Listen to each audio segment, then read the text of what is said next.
गोवर्धन धारण किया है। सर्वमंगला माता की मंदिर का संकल्प, चारों युगों में स्त्री की यात्रा, धर्म की वैज्ञानिकता। अभी तुम ये बताओ कि जो बच्चों को माता निकलती है, तुम उसको माता ही क्यों कहते हो? हाँ, क्या बोलते हो? माता निकल आई। हाँ, तुम्हारे पुरखों ने क्यों कहा कि वो शीतला माता है? पिता क्यों नहीं है, माता ही क्यों है? क्योंकि 9 महीने तक जब बच्चा पेट में होता है तब माता को रजो धर्म नहीं होता। उसके रजो धर्म की जो शक्ति है वो बच्चे के शरीर को बनाने में लगती है, और एक दिन वो गर्मी फूटती है। इसलिए क्योंकि वो माता का अंश बाहर आया, इसलिए हमारे ऋषियों ने उसको माता कहा। और 8 प्रकार की माता होती है, उसका कोई इलाज नहीं होता, सिर्फ प्रतीक्षा करनी होती है। इतने बड़े वैज्ञानिक थे आपके ऋषि, आपको गौरव होना चाहिए अपनी ऋषि परंपरा के ऊपर। ज्योतिष इतना बड़ा विज्ञान, लाखों साल बाद में कब ग्रहण आएगा ये आज भी हमारे ऋषियों ने लाखों साल पहले इसको निश्चित किया हुआ है। कितना बड़ा गणित ऋषि जानते थे, उस पे हमें गौरव होना चाहिए। 7 दिन दिए गए, रविवार, सोमवार, मंगलवार। इन्होंने हमारी नकल की, यूरोप वालों ने, और अपना ठप्पा लगा लिया। हमने कहा रविवार, इन्होंने कहा संडे। हमने कहा चंद्रवार, इन्होंने कहा मून डे। अपना ठप्पा लगाने में वो बहुत माहिर हैं और हम चुप रहते हैं। हमें चुप नहीं रहना चाहिए। देश के अंदर नहीं, दुनिया में प्रॉक्सी वार हो रही है। हमें डटना होगा, हमें खड़े होना होगा, हमें बताना होगा कि हमारा संपूर्ण धर्म विज्ञान के ऊपर आधारित है। हर चीज वैज्ञानिक है, अलल टप्पू संस्कृति के संवाहक नहीं है हम।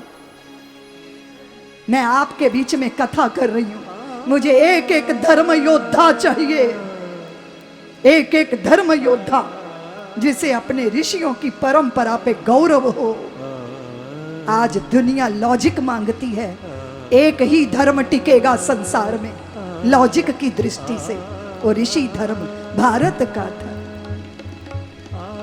जब भी मौसम बदलता है आपको उपवास करने को कहा जाता है, ताकि मौसम जो बदलता है उससे शरीर में रोग पैदा होते हैं, उन दिनों उपवास करना चाहिए। वो बात अलग है, तुम पकौड़े तल तल खाते रहते हो, एकादशी के व्रत को एकादश व्यंजनों से नष्ट कर लेते हो, लेकिन अगर आप उसकी वैज्ञानिकता समझोगे तो आप समझोगे उसकी महिमा क्या है। हाँ, कुछ खराब परंपराएं हमारे बीच में हैं जिसके कारण हमारा सारी दुनिया में अपमान हो।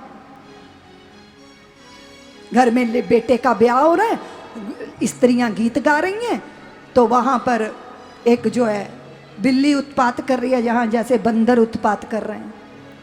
56 भोग खाने की चाह है उनकी, इसीलिए टपूसियां मार रहे हैं। तो उसने सोचा कि बिल्ली बड़ी आफत मचा रही है, उसने स्टोर में टोकरी के नीचे बिल्ली ढक दी। सोचा छोड़ दूंगी, भूल गई। उसे तब याद आई जब उसकी बहू दरवाजे पे आई।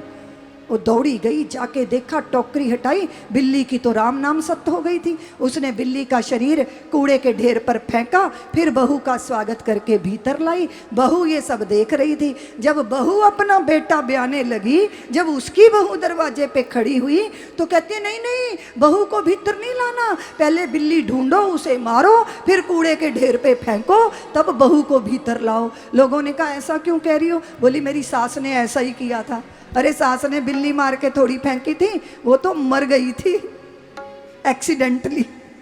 ऐसी बहुत सारी परंपरा हमारे बीच चल रही। गुजरात के अंदर एक समैकिया, इंग्लैंड का नशेड़ी, उसने चोली घाघरा पहन लिया, पूरे शरीर में मुर्गे का टैटू बना लिया, लंबे बाल बना के देवी बनकर बैठ गया। पूरा गांव उसकी पूजा करने लगा, करोड़ों रुपया चढ़ गया, और देवी जी रात को माल लेके चंपत हो गई। सारी दुनिया में हमारा मजाक उड़ा। धर्म और भक्ति का अर्थ मूर्ख बनना कभी नहीं होता, और हमारे ऋषियों ने हमें बुद्धि दी है, प्रज्ञा दी है, उसका इस्तेमाल करना चाहिए।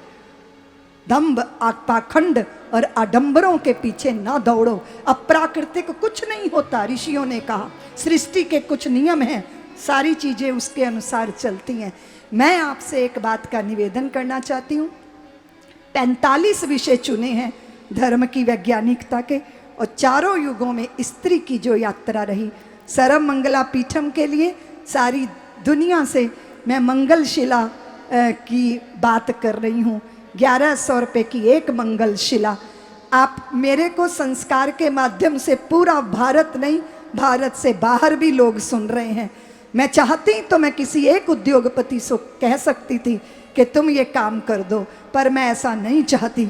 मैं चाहती हूँ कि पूरे भारत के हर गांव से एक एक शिला सर्वमंगला पीठम को समर्पित हो। इसके लिए मैं आज अपने संकल्प की बात भी आपके सामने कर रही हूँ। हमारी इस सभा को धन्य करने के लिए पूज्य श्री विरक्तानंद जी महाराज विराजमान हैं। मैं उनके चरणों में वंदन करती हूँ। अनंत विक्रम सिंह युवराज विधायक प्रतिनिधि आज हमारी इस सभा में आए हैं, उनकी उपस्थिति को भी आदर है। पूज्य दंडी स्वामी ओंकारानंद जी महाराज, आपको भी चरण वंदन करती हूँ। यहाँ शिव कुमार अग्रहरि सुल्तानपुर से आए हैं, उनको भी व्यासपीठ अपना आशीष देती है। और हमारे आदरणीय श्री राजेश अग्रहरि जी, आपके प्रेम के सूत्र में बंधे सब आपके स्वजन, आपके मित्र इस सभा में हैं। और हमारी ये धरा, हमारा ये धाम धन्य है, क्योंकि भगवान स्वयं वांगमय स्वरूप में, भागवत के स्वरूप में यहाँ बैठे हैं। आपने अपनी मैया के संकल्प को पूरा करने के लिए इतना सुंदर ये अनुष्ठान किया है, उसके लिए आप कोटि कोटि साधुवाद के पात्र हैं। और अब हम जय जयकार करेंगे और फिर आरती की तरफ अग्रसर होंगे। सब्सक्राइब करें साध्वी ऋतंभरा जी के YouTube चैनल को, और हमारे वीडियोस को सबसे पहले देखने के लिए बेल आइकन को दबाना न भूलें।